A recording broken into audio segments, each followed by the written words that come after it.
라디오 문학관 세계 단편 소설 50선 라이너 마리아 릴케 원작의 포후쉬 왕 4부작 마지막 시간입니다.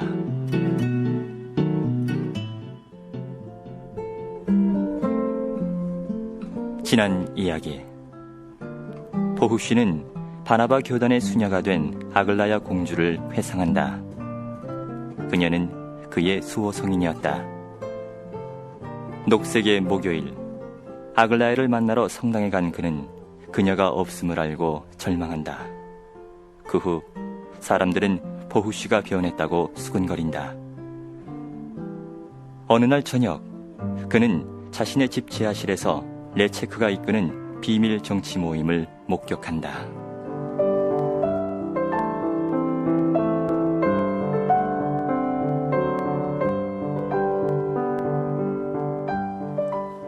그 후로 포후쉬는 잠을 이루지 못했다. 그는 레체크가 자신을 부를 때까지 기다리며 무슨 말을 해야 할지에 대해 곰곰이 생각해 보았다. 할 말이야 많지. 지금 생각 같아서는 불쌍한 고아들을 어떻게 도와줄 수 있을지에 대해 말해야 할 것 같아. 그 다음에는 그들에게 조언하고 교회와 궁전을 습격하라고 명령을 내려 해. 그래, 무엇보다 교회를. 그는 자신을 그 집단의 중심으로 생각했다.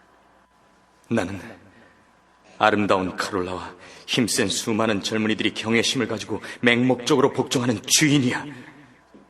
그는 스스로 오랫동안 인정받지 못하다가 마침내 위엄을 되찾은 사람으로 느꼈다. 그는 모든 사람들이 자신의 인물됨을 관찰하도록 만들고 싶은 소망에 충만해 있었다. 정숙지 못한 나의 수호성에는 비겁하게도 영원한 담장을 쌓고 나의 사랑과 복수를 피했다. 그러나 카롤라의 입을 통해 나의 명성을 알게 될 프란치스카에게 나는 용서를 구할 기회를 주어야 한다. 그는 이틀 밤과 사흘낮에 걸쳐 품위를 잃은 애인에게 편지를 썼다. 장황한 글의 첫 부분에서 그는 중세 전제군주의 정신으로 훌륭하고 자비로운 자기 입장을 그녀에게 말했다. 두 번째 부분에서는 은밀한 사명의 의미에 대해 이야기했다. 세 번째에서 그는 다음과 같이 약속했다. 내 임무의 커다란 비밀과 형언할 수 없는 중요성으로 인해 매우 유감스럽게도 민족의 자유와 내 자신의 명성을 확립하는 데 도움이 될 집회에 그대를 참석시킬 수 없습니다. 그래서 나는 그대를 우리 집으로 초대하는 바입니다. 그대와 어머니 앞에서 나는 기밀 누설을 하지 않는 한도 내에서 훌륭하고 고상하며 정당한 일에 대해서 말하려고 합니다. 포후쉬 왕, 프라하에서 교부. 그러나 프란치스카로부터는 아무런 답장도 없었다. 그는 그녀가 기가 죽은 채로 와서 그를 만나게 되리라고 확신했다. 그는 그녀를 천천히 그리고 뜸을 들이며 용서해주고 싶었다.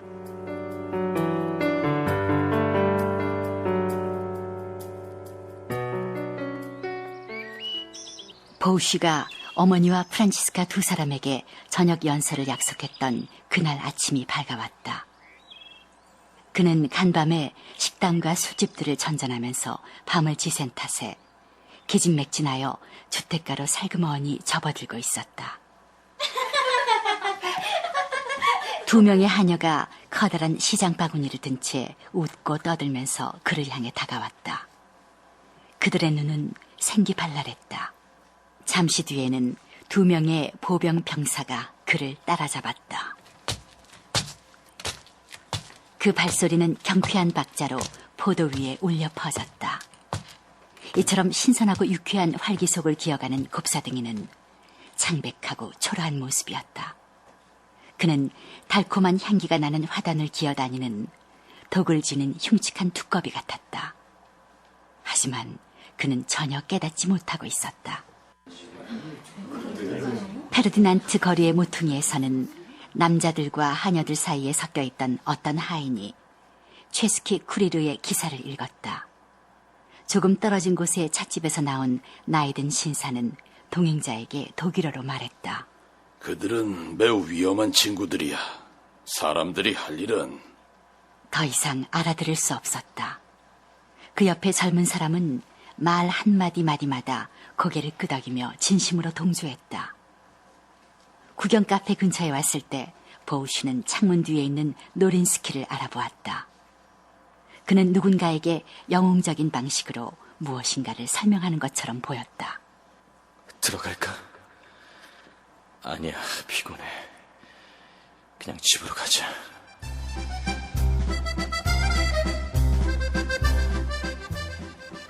노린스키의 이야기는 그 사이 막바지에 이르렀다. 자네들 중 그 누구도 내가 훌륭한 체코인이 아니라고는 말하지 못할 걸세. 난 기회만 오면 독일인들에게도 확신시켜주겠네. 누구든지 나에게 오기만 하라지. 그놈의 머리 빠개버릴 테니까. 그러나 자네들 이 이야기들을 부풀려서는 안 되네. 그는 대범하게 악수를 건넨 다음 자신의 옷장 쪽으로 걸어갔다. 카라스가 돌발적인 사건을 다룬 신문 기사를 짧게 메모한 것을 몇 개 낭독하기 시작했다. 경찰이 어떤 여인의 고발을 통해 대학생과 직공 등 젊은 사람들의 결사 조직을 추적할 단서를 잡았다. 이들은 히에로니무스 거리에 있는 주택의 지하실에서 비밀 회합을 갖곤 했다. 그 회합에서는 반역적인 연설이 일상사였다. 흥미로운 것은 소녀들도 이 집회에 참석했다는 사실이었다. 독일어 신문들은 이 치욕적인 범죄 집단을 와해시킨 것에 기뻐했으며 다만 체포된 동지들의 완강한 침묵으로 인하여 이 결사체의 정신적인 우두머리가 아직 사직당국에 체포되지 못한 점을 유감스러워했다. 그러나 적절한 훈련을 받은 경찰의 예리함 덕분에 사건이 해결되는 데는 그다지 오래 걸리진 않을 것이다. 더불어 이 젊은 범죄자와 반역자들에게 본보기를 보이기 위해 가차없는 처벌을 내려야 할 것이다. 슐레더는 분노를 터뜨렸다. 제기란! 과연 그들은 용기 있는 젊은이들이야. 미사여구를 늘어놓는데 그치지 않고 행동하기를 원했다고. 친구들은 서로를 둘러보았다. 모두들 마음이 혹했다. 그제야 몇 사람이 자신의 심경을 고백했다. 파테크가 말했다. 소설에서는 더 이상 정당성을 갖지 못하는 동굴 속에 낭만주의가 판치고 있네. 난 이것을 죽은엄하게 비판하네. 카라스는 제법 긴 연설을 했다. 내가 내린 결론은 이 젊은 사람들은 단순히 이념의 순교자가 아니라 민족적인 문제를 위해 싸우다가 쓰러진 영웅이라는 것을 모든 수단을 동원해서 외부에 알려한다는 것이네.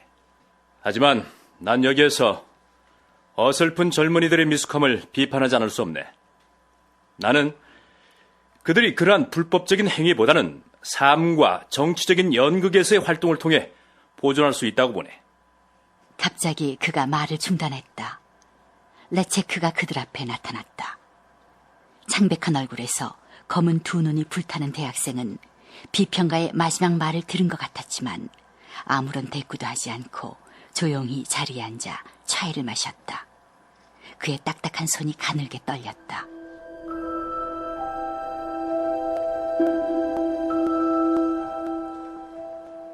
얼마 후 파테크가 새로운 책에 대해 말하기 시작했다. 내 동료 작가가 출판하고 싶은 책이 있는데 돈 문제와 출판사 일로 몇 가지 어려움을 겪고 있네. 사람들은 이 작가를 도와줄 수 있는지에 대해 의논했다. 재산가인 카라스는 이 일을 별로 내키하지 않았다. 이때 파테크가 화를 내며 소리쳤다. 하지만 당신에게 부탁하겠네. 이것은 민족적인 문제일세. 모두가 침묵했으며 당황하여 서로를 바라보았다. 대학생이 물었다. 당신들은 체코인인가? 그게 무슨 말인가, 레체크. 괜히 평지풍파를 일으키지 말게나. 당신들이 성숙했다고? 뭐가? 성숙한 동시에 끝장나버렸지. 그는 취했어. 마할이 경멸적인 어조로 속삭였다. 레체크는 주먹을 불끈 쥐었다.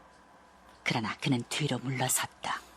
자네들이 천박한 도취에 정당한 분노를 표하는 데 익숙하다는 것을 난 알고 있네.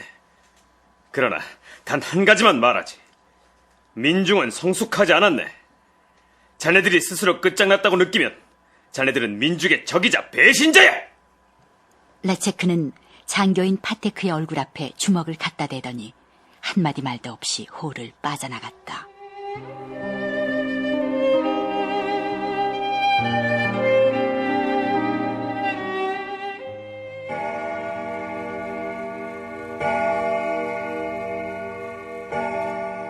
보우시는 3시가 넘으면서부터 어째서 프란치스카가 아직 오지 않을까 자문해 보았다.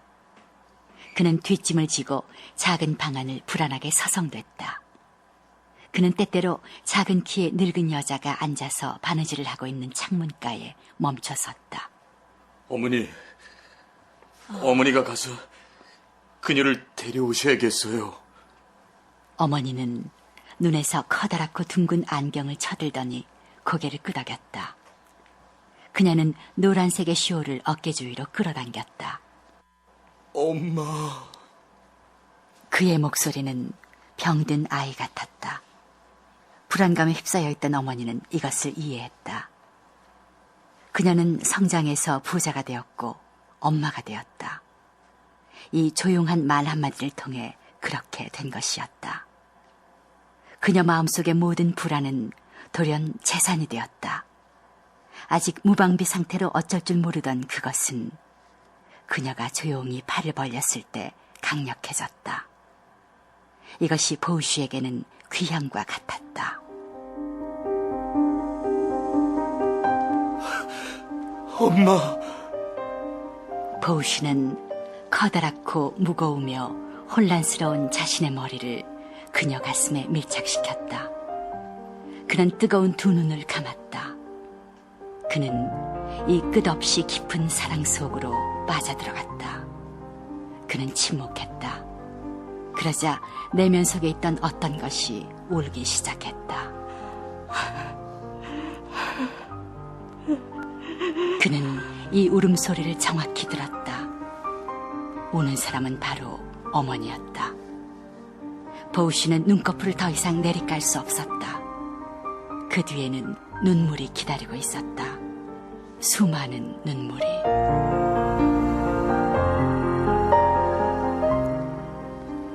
방 안은 갑자기 축제 분위기였다. 가련한 두 사람 주위의 물건들이 영주 시절에도 드러내지 않았던 광채를 띠었다. 둔탁한 식기장 안에 있던 모든 주전자와 유리잔이 갑자기 빛을 내더니 별처럼 반짝였다.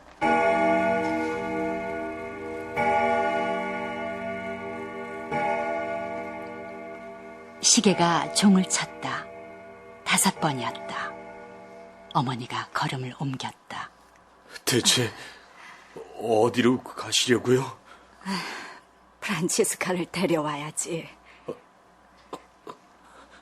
예, 그렇군요.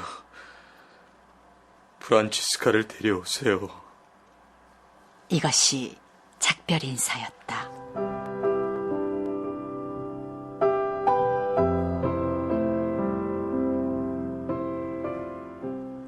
보우쉬는 혼자 남게 되었을 때 다시 신경질적으로 서성거리기 시작했다. 그러는 가운데 그의 몸은 따스해졌다. 열기가 느껴지는 얼굴을 거울에 비춰보았을 때 그는 깜짝 놀랐다. 그는 어머니의 눈부신 노란 직물을 어깨에 걸치고 있었다. 그 모습은 우스꽝스러웠다. 그는 피곤함을 느끼고 소파의 꽃무늬 쿠션에 몸을 던졌다. 불확실한 불안감이 그를 엄습했다. 그는 마치 버림받은 느낌과 함께 현기증이 났다.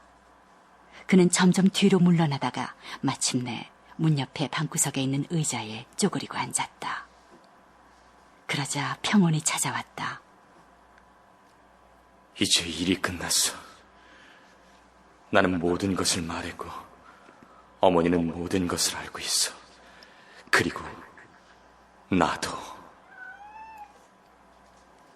그는 건너편에서 교활한 몸짓으로 천천히 다가오고 있는 노란 고양이의 눈을 보았다. 동물은 소리 없이 다가왔다. 이때 그는 잠이 들었다. 그가 꿈을 꾼 게 분명했다. 아련히 울리는 목소리가 이렇게 말했기 때문이다.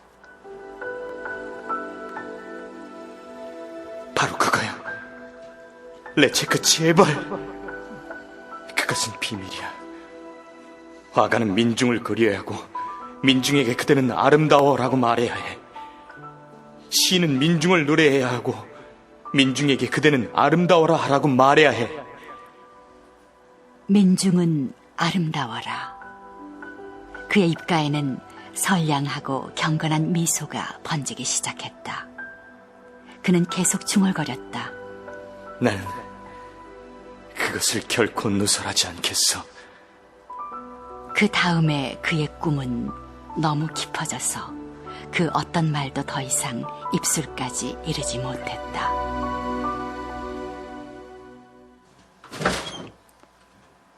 문이 여닫혔다. 입을 다물었겠지? 레체크가 그의 목을 거칠게 붙잡고서 이렇게 외쳤을 때에야 곱사등이는 눈을 떴다. 그의 두 손이 경련을 일으키며 항의를 물리쳤다. 그러나 그의 두 눈은 아무것도 이해하지 못했다. 그것은 아직 미소를 짓고 있었다. 그는 끔찍스러운 복수자에게 미소를 지어 보이다가 결국 죽고 말았다. 그 다음에는 노란 진물이 가련한 몸 위로 미끄러져 떨어져서 보우시와 그의 비밀을 덮어주었다.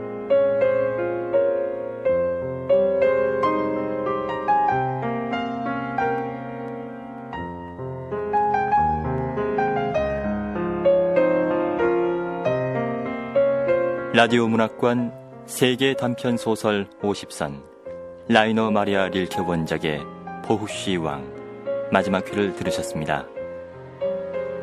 이 작품에는 사회적으로 소외된 보후시를 비롯하여 다양한 인물들이 등장합니다. 각각의 인물들이 상징하는 것은 무엇인지 이 작품의 주요 해설과 함께 서울대 도고동문학과 임종대 교수의 말씀으로 들어보겠습니다. 소설 보후시 왕은 프라하를 배경으로 한 체코 민족주의 운동의 일단을 드러내는 작품입니다. 이 작품에는 7명의 직업이 서로 다른 인물들이 등장합니다. 연극 배우 노란스키, 문예지 비평가 카라스, 화가 슐레더, 소설가 파텍, 서정시인 마할 등은 프라하의 인텔리겐치아를 대변하는 예술가 그룹입니다. 릴케는 그들은 민중에 대해서 모르고 민중은 그들에 대해서 모르는 어제는 아이였다가 오늘은 비만증에 시달리는 젊은 노인들이며 뇌면을 고향으로 느끼지 않는 사람들로 묘사함으로써 독일어를 아는 상류계층 예술가들과 하층 민중 계급 간의 간극을 부각시킵니다. 다시 말해 이들 프라하 상류계급은 체코 민중들을 민족주의 운동으로 이끄는데 힘이 되지 못했음을 말해줍니다. 이들과 대비시키기 위해 등장시킨 인물들이 체코 민중의 장래를 걱정하는 열혈 청년 대학생 레체크와 자기 정체성을 찾기 위한 노력의 일환으로 그의 활동에 동조하는 곱사등이 보후시입니다. 보후시는 루돌프 무르바라는 실존 인물을 모델로 삼은 것인데 무르바는 1890년대에 결성된 민족사회주의적 성향의 청년단체 옴라디나의 회원이었으며 경찰 조직을 염탐하는 임무를 수행하다가 이 단체의 같은 조직원이면서 무정부주의자인 한 청년에 의해 살해됩니다. 그러니까 릴케가 프라하 대학 입학 준비를 하고 있던 시기에 일어난 사건을 소설화한 것이죠. 보후시왕에서 보후시는 온건한 민족주의자로, 레체크는 과격한 민족주의자로 등장합니다. 이 소설 역시 인상주의와 상징주의, 신비주의적인 요소를 드러내는 문체를 곳곳에서 발견할 수가 있습니다. 지금까지 출연 이향숙, 김승준, 위훈, 박경찬, 강경아, 김호정, 남경표, 박웅선, 이영아, 홍희숙, 이주희, 하성룡, 김창렬, 김은아, 박희은, 정영웅, 유승화, 기술 김태호, 효과 이용문, 정현재, 음악 오혜원이었습니다. 권윤의 연출 김재인 극본, 라이너 마리아 릴케 원작의 보후시 왕 마지막 회를 마칩니다.